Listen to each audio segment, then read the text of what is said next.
صدر الشریعہ بدر الطریقہ مولانا امجد علی اعظمی رحمۃ اللہ تعالی علیہ، جن کی عظیم الشان کتاب ہے بہار شریعت کے نام سے، اور یہ خود بہت بڑے فقیہ تھے، بہت بڑے عالم تھے. یعنی ان کی علمیت کا میں ایک چھوٹا سا واقعہ آپ کو عرض کروں کہ پہلے درس نظامی ہوتا تھا 16 سال میں.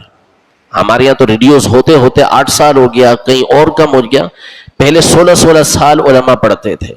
تو یہ جب اپنے گاؤں سے پڑھنے کے لیے گئے تو 16 سال کے بعد واپس آئے پڑھ کر. تو جو مسجد کے امام صاحب تھے وہ ایک سادے سے امام صاحب تھے، جو قاری ہیں، پڑھنے والے، عالم باقاعدہ نہیں تھے. تو انہوں نے پوچھا کہ بیٹا کیا پڑھ کر آئے ہو، اتنے عرصے باہر رہے؟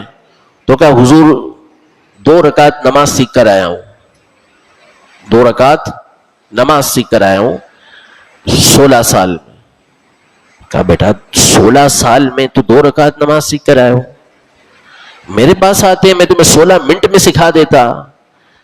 تو ارشاد فرمایا حضور ان 2 رکعت نوافل 2 رکعت نماز کے ساتھ میں نے 18,000 مسائل سیکھے.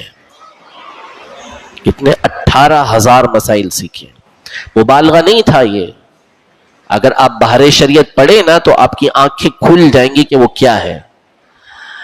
یہ صدر الشریعہ، ان کے بارے میں خود مفتی شریف الحق امجدی صاحب رحمۃ اللہ علیہ فرماتے ہیں کہ جب کسی کتاب کو اچھی طرح سے پڑھ لیتے تھے ایک مرتبہ تو اس کے مضمون ہمیشہ یاد رہتے تھے.